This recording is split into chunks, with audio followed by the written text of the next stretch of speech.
Olá, senhores estudantes, estamos aqui vendo aquele material complementar do curso de Mecânica Quântica 1 aqui da Universidade Federal do Amapá, né, no curso que a gente está trabalhando. Agora vendo um caso, por exemplo, usando uma solução numérica, né, para o caso de uma barreira de potencial, né, que a gente também estudou no curso. Foi uma das últimas partes sendo estudadas lá no final do capítulo 3, né, do livro do David Griffiths, que o professor foi mostrando para vocês, essas coisas da uma partícula está se deslocando no espaço, como você vê aqui, né? E ela vem se deslocando com um potencial zero, ou seja, é uma partícula livre que vem se deslocando da esquerda para a direita. Só que no meio do caminho ela encontra uma barreira de potencial, uma barreira retangular como essa, por exemplo. Parte dessas ondas não serão capazes de atravessar a barreira, então essas partículas vão ser refletidas aqui de volta, então elas vão voltar a caminhar para a esquerda aqui de novo. Ela vinha caminhando pela direita, que ela estava livre, ela encontra a barreira de potencial e reflete. Só que tem parte dessas ondas, né, que representa a partícula, que são capazes de se deslocar aqui por cima da barreira. Elas conseguem vencer essa barreira aqui. E parte dessas ondas que conseguem vencer a barreira, elas vão ser transmitidas aqui pela direita. Elas podem continuar seguindo o fluxo à direita. O contexto aqui, o sistema físico que nós estamos trabalhando é somente este, né? Olhando partículas que vão ser refletidas pela barreira de potencial, partículas que vão ser transmitidas sobre a barreira e também partículas que vão acabar voltando, né? Mesmo estando aqui à direita, acabam sendo refletidas de volta, né? Porque nós estamos lidando com a interpretação das partículas como sendo uma onda e não mais como uma partícula que é com a sua energia bem localizada. Então, existe a possibilidade também das partículas que conseguiram ser transmitidas aqui, elas sofrerem também reflexão para a esquerda e retornarem para uma segunda reflexão. Então, esses fenômenos ocorrem. Então, são três regiões para se analisar. Partículas que vão ser refletidas na região 1, partículas que vão sendo conduzidas aqui de acordo com o potencial que a barreira oferece e partículas que vão sendo transmitidas, aquelas que conseguem atravessar a barreira na região 3. Então vejamos lá.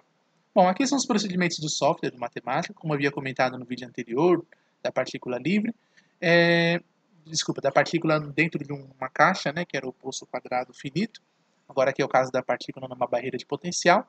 Então, limpando todas as variáveis, são condições de matemática. É sempre bom, porque em computação você precisa ter certeza que todas as variáveis que você está atribuindo, elas estão sem nenhum valor atribuído de forma aleatória. Que às vezes o computador, quando cria uma memória, às vezes ele coloca alguma quantidade numérica dentro dessa memória. Uma quantidade porque né, isso faz parte da arquitetura do computador. Né? Às vezes ele faz isso. Então, sempre, por precaução, achando que tem alguma informação que o computador colocou na memória que não deve estar lá, então você sempre limpa as variáveis, é recomendado. Bom, aqui verificando que se há alguma variável de fato nessa memória, então aqui foi verificado que não há, também ele devolveu um conjunto vazio. Aqui foi o momento que eu compilei o programa, que foi feito nessa data e nesse horário, e aqui nós temos, selecionando o diretório, o cursor, né, do apontador do software, né, para ficar num determinado diretório. Porque se eu pedir, por exemplo, para imprimir um arquivo, por exemplo, ele vai imprimir exatamente nesse endereço que está aqui da pasta do local. Ok? Então é só por isso que a gente usa esses comandos. Porque se você deixar o padrão do software, no caso do matemática, ele vai ficar imprimindo tudo lá na home, né, do computador. Né? Que no Windows geralmente é no disco C ou no disco D do computador. Então, para você não deixar o negócio ir para qualquer lugar do computador, né, uma coisa meio aleatória, então você procura apontar o endereço dos locais de arquivos, que aí você tem certeza para onde está indo. E outra, por questão de gerenciamento, né, você administrar bem as tarefas que você está fazendo no computador. Então, é sempre bom fazer isso. Bom, definindo aqui as opções do comando plot, que é o layout dos gráficos que a gente vai imprimindo, né, apenas nada mais, mas tudo bem. Aqui vamos analisar cada caso. Nós temos três situações para analisar o sistema físico, que é a partícula vem caminhando aqui da esquerda para a direita. Então você tem aqui a solução que a gente vai fazer à esquerda. Vamos observar qual é a solução da equação de Schrödinger para a partícula enquanto ela está caminhando aqui da esquerda para a direita. Num segundo momento, a gente vai ver a partícula transmitindo aqui pelo interior da barreira de potencial e depois ela sendo transmitida aqui pela direita. tá certo? São três casos. O primeiro caso é a partícula que está caminhando aqui pela esquerda da barreira de potencial, que é a região entre menos infinito até o ponto menos A, tá ok? Nós orientamos, né, a organização do sistema. É uma questão para a simetria do sistema ficar bem organizadinha. É sempre conveniente você colocar a origem do sistema de coordenadas bem no meio da barreira. Tá vendo? Aqui. Aí a largura da barreira fica definida da região de menos A até mais A, por exemplo. Tá? Poderia ser em qualquer outro ponto, tá? Só que você vai carregando, às vezes, valores numéricos que não têm interpretação física propriamente, e sim apenas um deslocamento de referencial. Então, em física, de uma maneira geral, é sempre bom você organizar o seu sistema de referência de modo a minimizar essas quantidades numéricas que não são informações físicas, apenas são fases, né? São apenas fases, são apenas deslocamentos do sistema de referência. Então, aqui, por exemplo, a fase está sendo 0, tá certo? Eu não tenho... porque eu coloquei bem no meio da barreira. É interessante fazer isso. Não é obrigatório, mas é conveniente. Como acontece mesmo em mecânica clássica. A gente costuma sempre fazer isso. A escolha da posição do sistema de coordenadas é sempre um critério do observador. Então, ele faz essa escolha para minimizar termos, fases, que, na verdade, não interferem na interpretação física. Tá? O nosso interesse no estudo de um sistema físico é saber qual é a física que está acontecendo, que fenômeno e como descrevê-lo, né? E não ficar se preocupando com complexidade de sistemas de referência. Tá? Então, enxergar simetrias são processos importantíssimos para facilitar essas interpretações. Então, no caso aqui, a equação de Schrödinger, para uma partícula que se desloca à esquerda da barreira de potencial, desde, vamos chamar de menos infinito até encontrar a barreira, no ponto menos A, fica escrito assim. Então, aqui seria a função de onda à esquerda, né? L de left, né? De esquerda. Né? Podia ter usado a letra E, não tem problema nenhum. Está aqui a expressão. A exponencial I vezes KLR, no caso, né? Porque a partícula caminhando da esquerda para a direita, então left to right, né? Seria a brincadeira aqui das notações. E aqui é o número de ondas, tá certo? O número de ondas que você tem da esquerda para a direita, e aqui é a posição da partícula. Mais E elevado a menos I, a mesma expressão, x. E aqui o coeficiente de reflexão, tá certo? Esse R tem que multiplicar aqui nesse termo da função, tá certo? Porque parte das ondas das partículas vem caminhando para a direita, por isso que aqui a exponencial é positiva no complexo. Então, positivo significa que a partícula está caminhando da esquerda para a direita. Mas depois, ó, veja, parte dessas ondas vão encontrar a barreira e vão começar a ser refletidas. Então, por isso que aqui a exponencial está com um menos. Então, esse é o significado do mais e menos aqui. Tá, ok? Poderia ser convencionado ao contrário. Poderia ter sido menos aqui e mais aqui. Mas, geralmente, na literatura, se convenciona assim. Quando é menos, a partícula está indo da direita para a esquerda. E quando é mais aqui no exponencial, ela está indo da esquerda para a direita. Tá bom? E aí o x ajuda a organizar isso, né? Porque quando o x aqui ele está todo negativo, né, nessa região, porque veja que na barreira de potencial o tempo todo ele é negativo, os valores de x, porque está sempre de menos a até menos infinito, né? Ou melhor, de menos infinito até menos a. Não está aí organizado, só que não é todas as ondas, não é todas as partículas que são refletidas, é só uma parte, né? Porque algumas delas vão conseguir ser transmitidas pela barreira de potencial. Então precisa ter aqui um coeficiente de reflexão para mostrar qual é a porcentagem das partículas que de fato estão refletindo. Isso está lá no livro David Griffiths, que vocês viram no curso já, inclusive já estudaram na teoria, né, com o professor lá na internet. Aqui, ó, também vamos ver a outra região, que é a solução à direita da barreira de potencial. Então, a partícula que já consegue ser transmitida pela direita da barreira de potencial, que seria essa expressão aqui. Seria a função de onda à direita da partícula, seria E elevado a I, vezes o número de ondas que vai ter à direita, vezes a posição da partícula, vezes o coeficiente de transmissão. Por quê? Vai ter partículas que conseguiram vencer a barreira de potencial, que vão conseguir transpassar a barreira e caminhar aqui pela direita, tá certo? Como eu estou indicando aqui com o mouse. Só que nem todas as partículas vão conseguir ser transmitidas sobre a barreira de potencial. Então, eu preciso ter qual é a porcentagem dessas partículas que são transmitidas à direita da barreira. Então, eu preciso ter o coeficiente de transmissão aqui. A terceira região, que seria, no caso aqui, a região entre as barreiras, né, bem no interior dela, né, então aqui seria a equação de Schrödinger, então fica escrita dessa forma. Então, a partícula entre a região, vamos chamar de psiw, ela vai ser uma constante a ser normalizada, com a normalização B. Então, parte das ondas no interior vão ficar caminhando para a direita, então aqui elevado a menos I kWx, e algumas ondas vão sendo refletidas no interior da barreira, vão caminhando para a esquerda. Então fica um processo aqui, né, de partículas aqui no interior da barreira, indo para a direita, indo para a esquerda, sucessivas reflexões vão ocorrendo aqui no interior da barreira.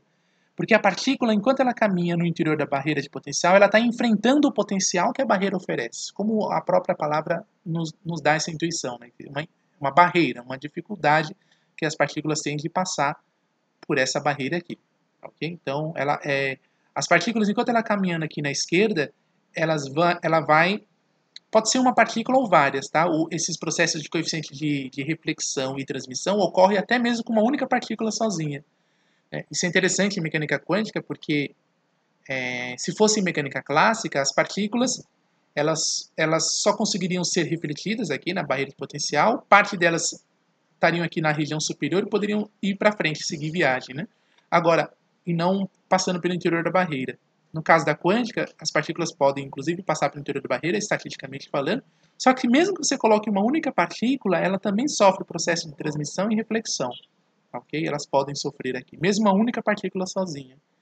Porque o fenômeno é quântico, porque a partícula não é com a sua energia localizada, ela está se comportando como onda, no caso da mecânica quântica.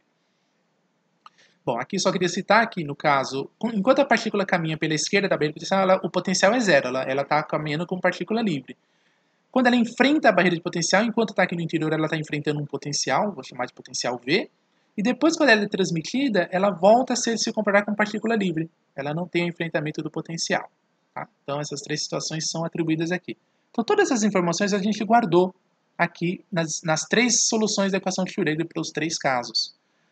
Bom, aqui eu preciso ver quais são as regras para definir os valores de K, que são os números de onda que eu tenho na expressão.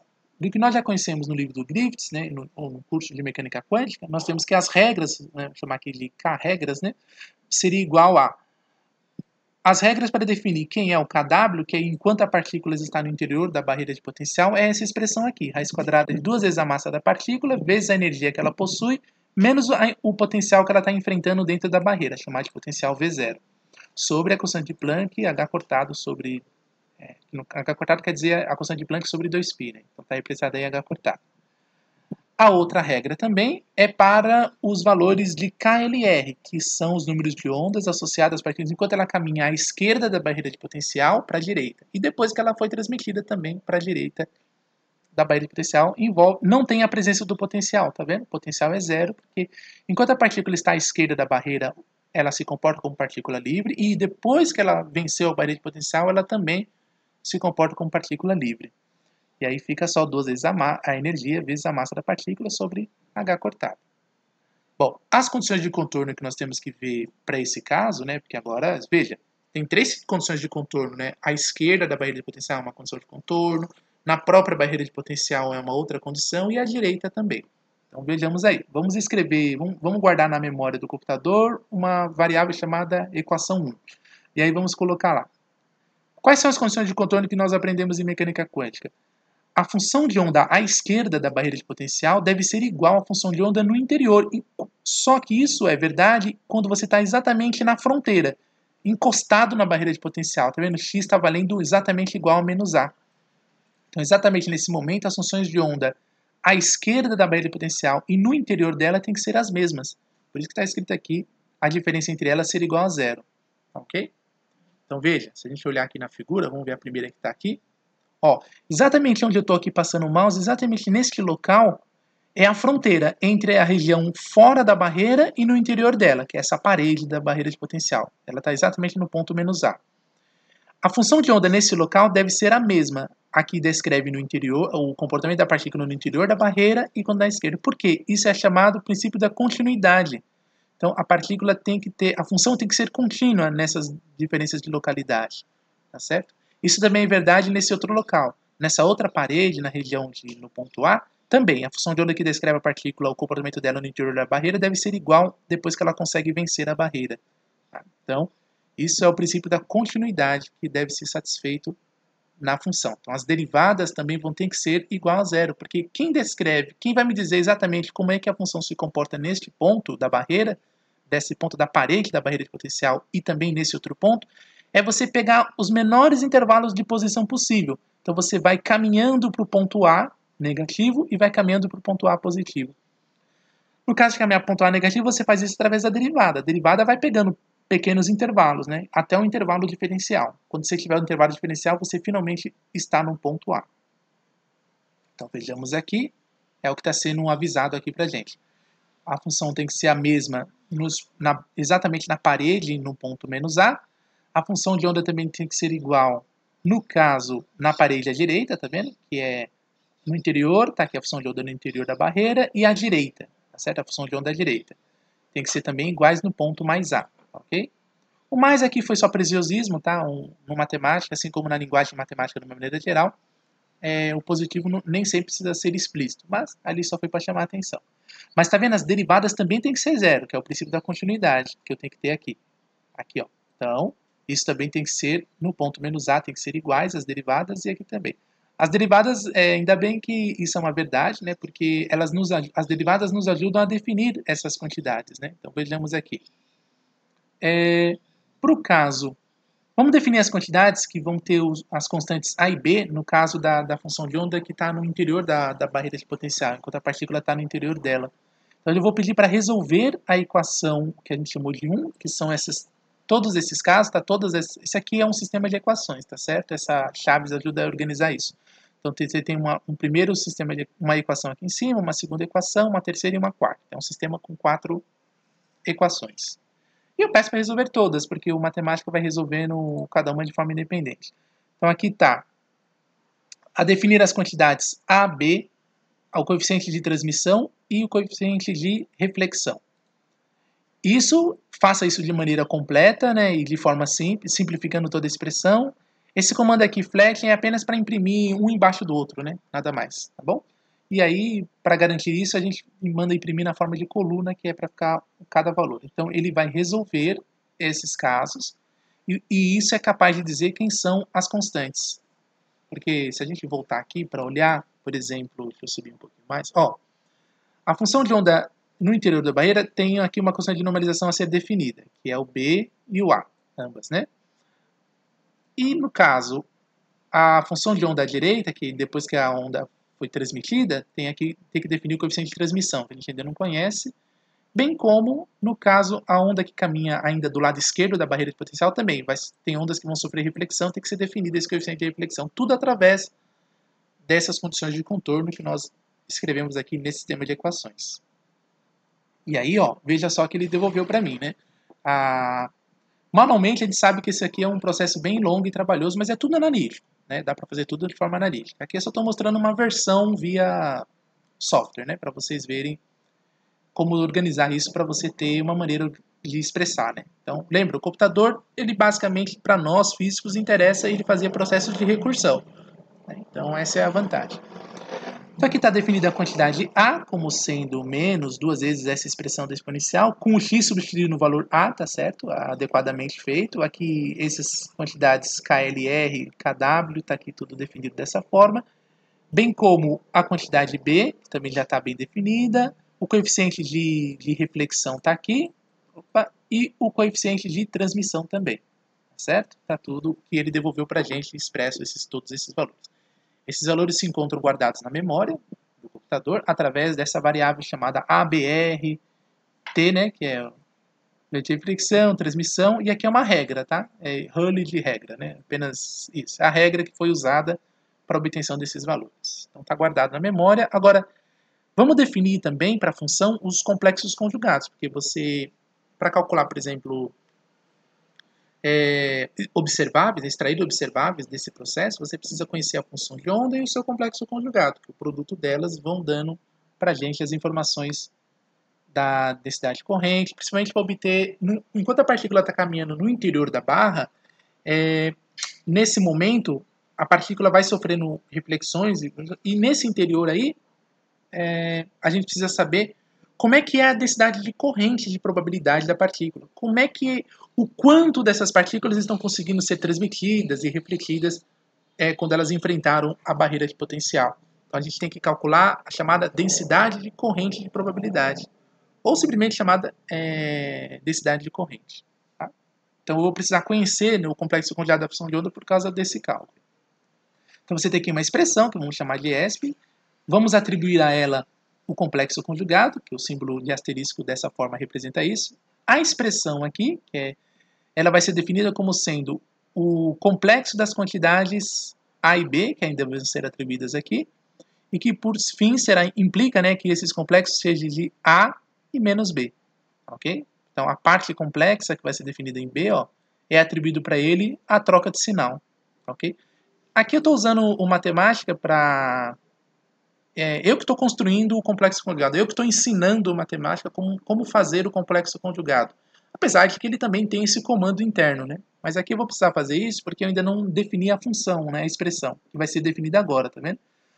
Vamos definir também aqui o gradiente. Não, o gradiente de uma determinada função, a gente vai escrever, olha, eu estou ensinando matemática, olha, faça a derivada, esse aqui é um comando do matemática, tá certo? D.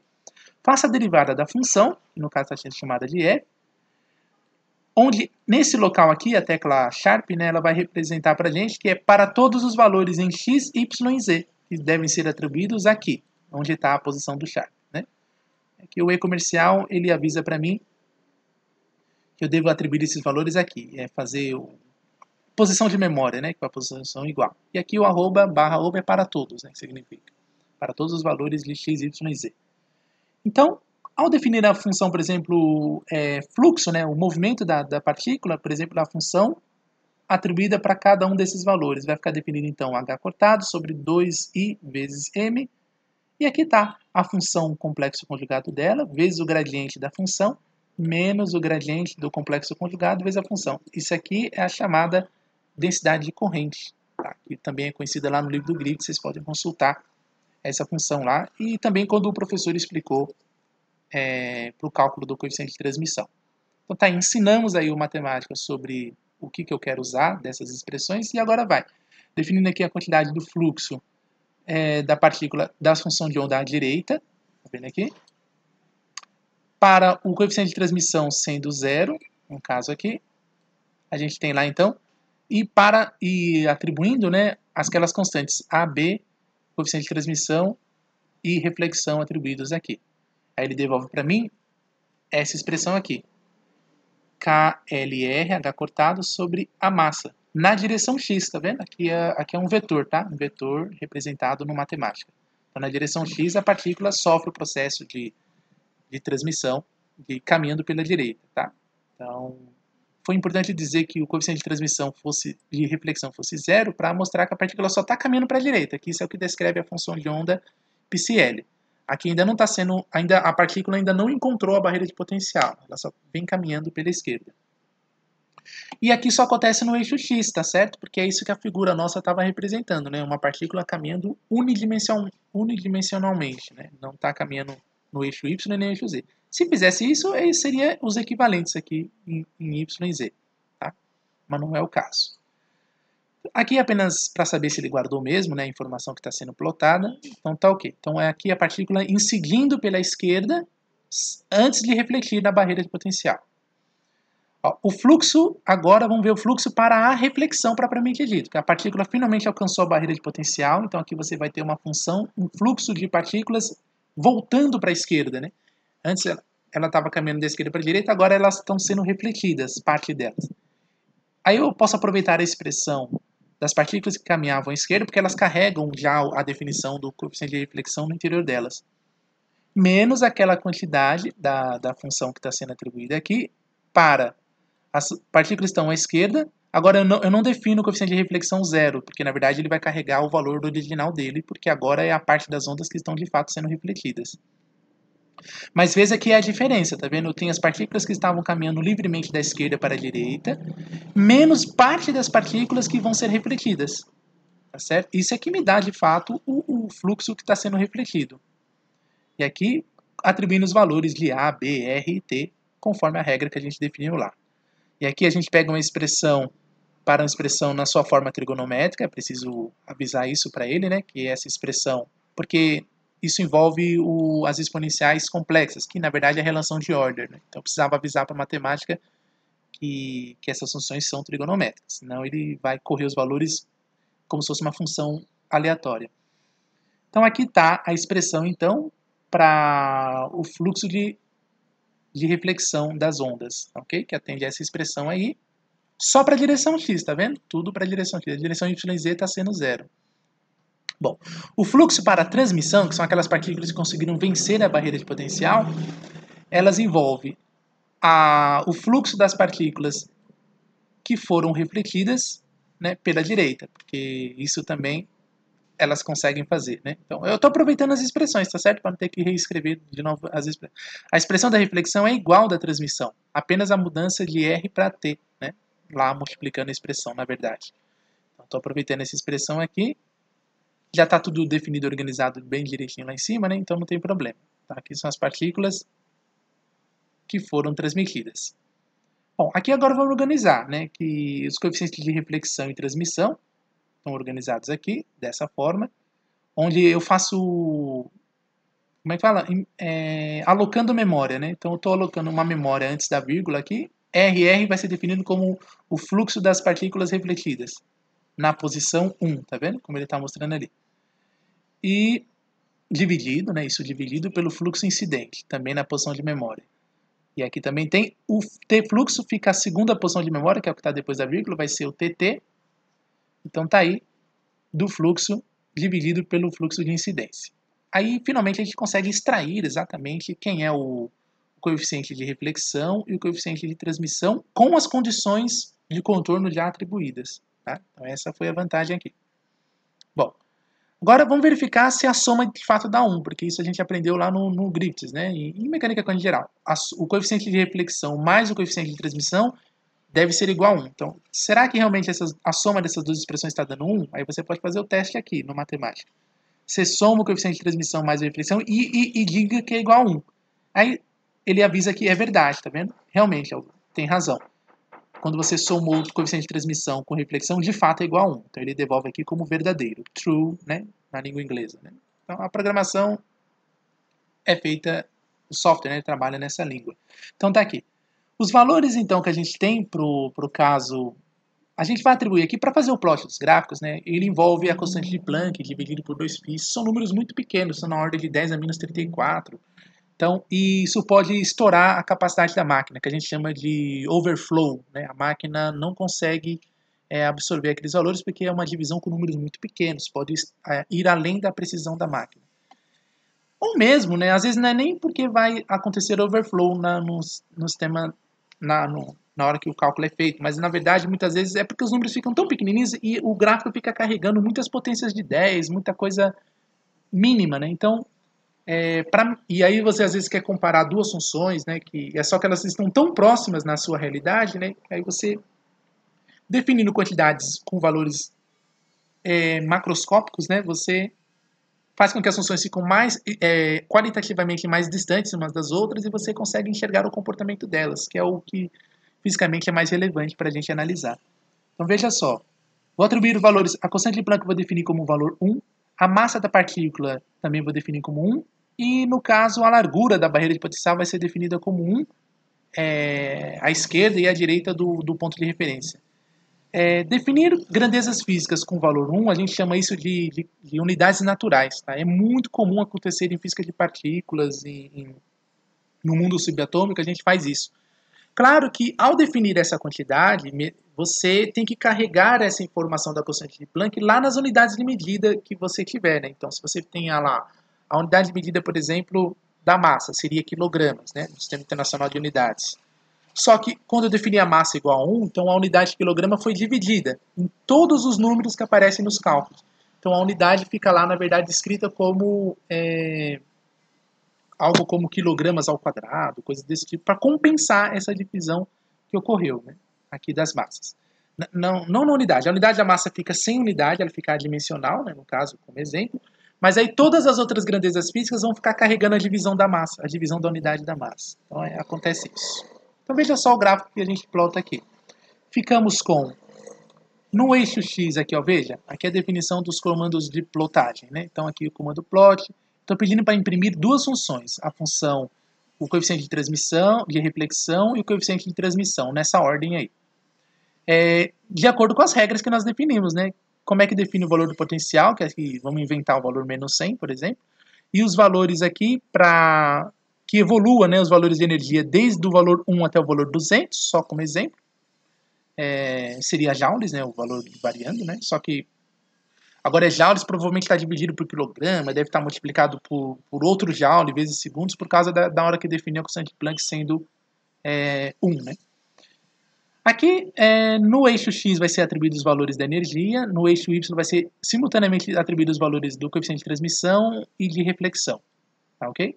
E aqui tá os comandos plot, né, que eu pedi para imprimir em linha tracejada, né, então aqui tá dash significa tracejado, né, então traceje, né, a curva da função, né, então tá tracejada aqui. A curva azul, né, que tá com as linhas mais compridas, né, do tracejamento, é os coeficientes de reflexão. E as mais curtinhas, né, que é essa curva aqui, mais para o marrom, né, marrom, amarelado, né? Marrom aqui, né, não sei se no YouTube vai aparecer, que cor que vai aparecer lá, né. E aí você tem aqui o coeficiente de transmissão e os coeficientes de reflexão. Veja como eles se comportam de acordo com essas funções. O coeficiente de transmissão vai enfrentando a barreira de potencial, os valores de energia. Ó, quanto maior for a energia, ó, tem momentos que a partícula vai tendo um alto valor de transmissão, mas depois vai estabilizando, tá vendo? Conforme a gente vê, inclusive lá no livro do Griffiths, né? Que as partículas vão tendo um coeficiente de transmissão estável quanto maior for a energia. Tá? Ele vai caminhando por uma coisa cada vez mais próxima de se tornar contínuo, né? Porque, claro, quanto mais energia, mais chances a partícula tem de ultrapassar a barreira, né? Passar por cima dela. Essa é a ideia do coeficiente de transmissão. Então aqui revela que é verdade isso, tá vendo? Quanto mais energia a partícula... Se a partícula tem pouca energia, ó, aí quase nenhuma partícula consegue vencer a barreira, né? Ela quase não transmite. Então fica próximo desse valor aqui, por exemplo, 0,4, coeficiente de transmissão. Mas aí, quanto mais energia, tá vendo? Mais ele vai vencendo. Só que sempre tem uma oscilação, porque isso é um processo estatístico, né? Nem todas as partículas vão vencer na barreira de potencial. Ela tem um comportamento ondulatório. Então, quando a partícula resolve ir para a região de... Né, quando ela faz um vale, né, ao invés de uma crista, né, a onda, né, então esse vale pode ser que esbarre na barreira. Então a onda não é transmitida bem, só uma parte que é.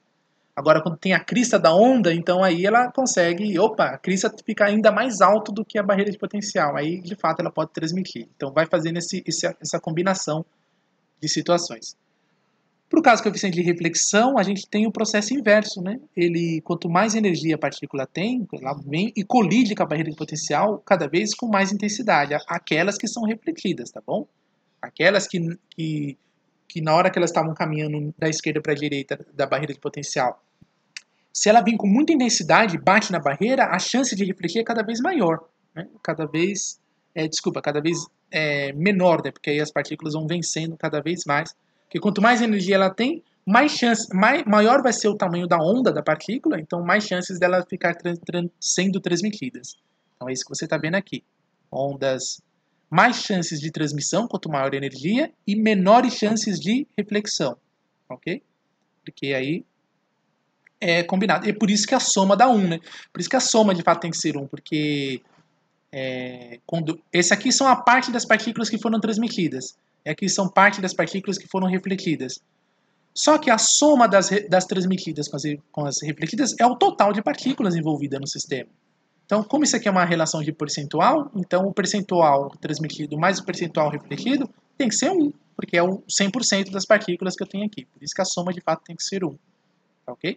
Então, se por exemplo veio, sei lá, 50 partículas vieram da esquerda para a direita, vamos supor que metade foram transmitidas, então 25 partículas se transmitem, mas as outras 25 têm que necessariamente ser refletidas. Aí a soma das 25 refletidas com as 25 transmitidas é o total de 50 partículas que caminhava da esquerda da barreira de potencial. É essa a ideia, tá bom? Aqui temos o plot também feito, agora olhando especificamente para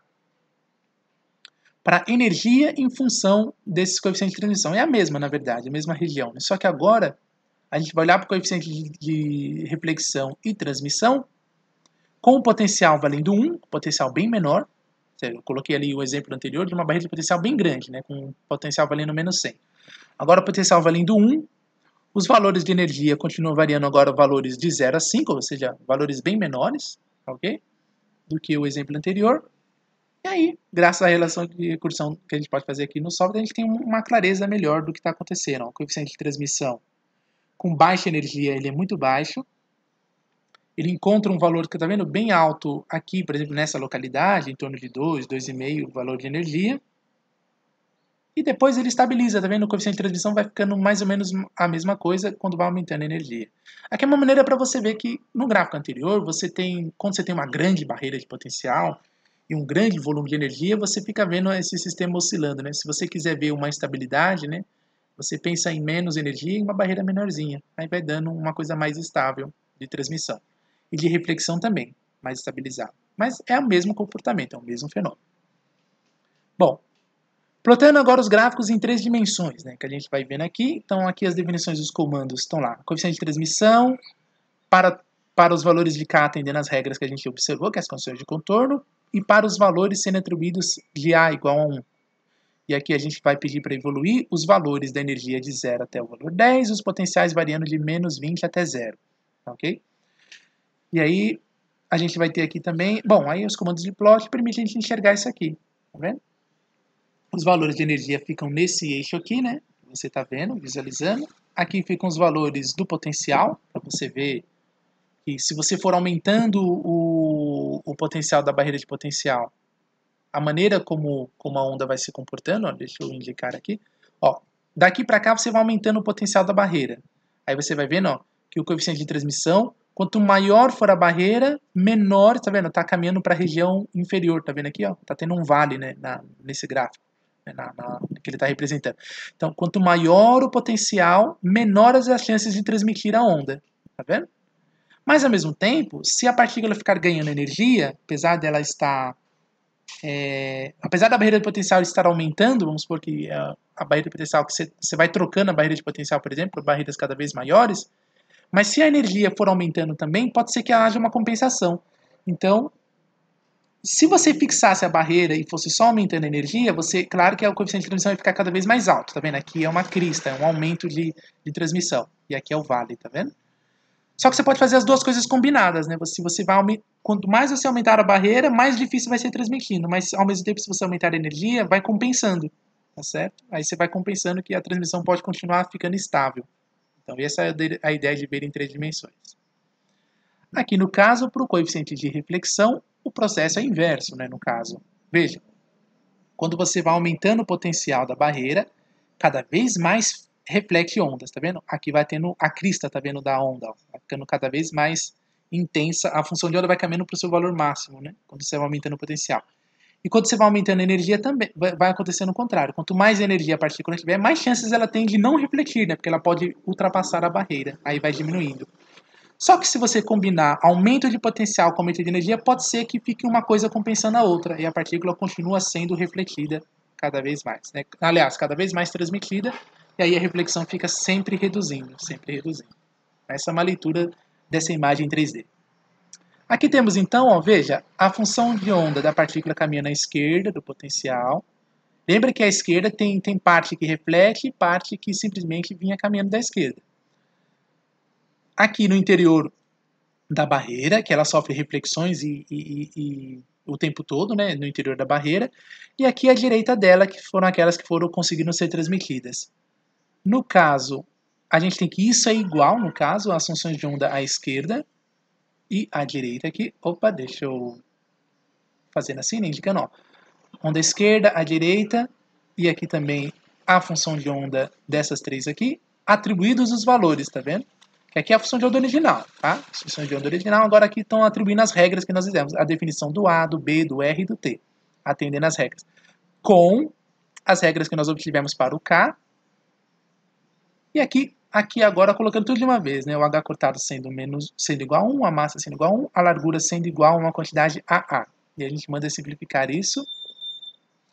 E aí agora temos a função de onda completa. Eu combinei as 4 funções, né? Porque você tem uma função de onda da partícula caminhando livremente à esquerda da barreira de potencial. Tem uma segunda função de onda que são as partículas que refletem quando bate na barreira, do lado esquerdo ainda. A terceira função é aquela que é quando a partícula está ultrapassando a barreira, que é a função de onda transmitida. Que está enfrentando a barreira. E uma quarta função que é aquelas quando a partícula caminha na direita da barreira. Então, combinando essas quatro, nós temos aqui, então, que a gente define aqui que x, no caso, seja para essa região, ó, quando x for menor ou igual a menos a, isso aqui o matemática entende, tá? Lembra que o fundo verde é os dados de input no matemática e o fundo amarelo são os dados de output, são os dados de saída. Aqui, para que os valores sejam x menor ou igual a menos a, para o primeiro caso, também, aqui é respeitado na ordem, tá? Ó. Deixa eu mostrar as duas ao mesmo tempo.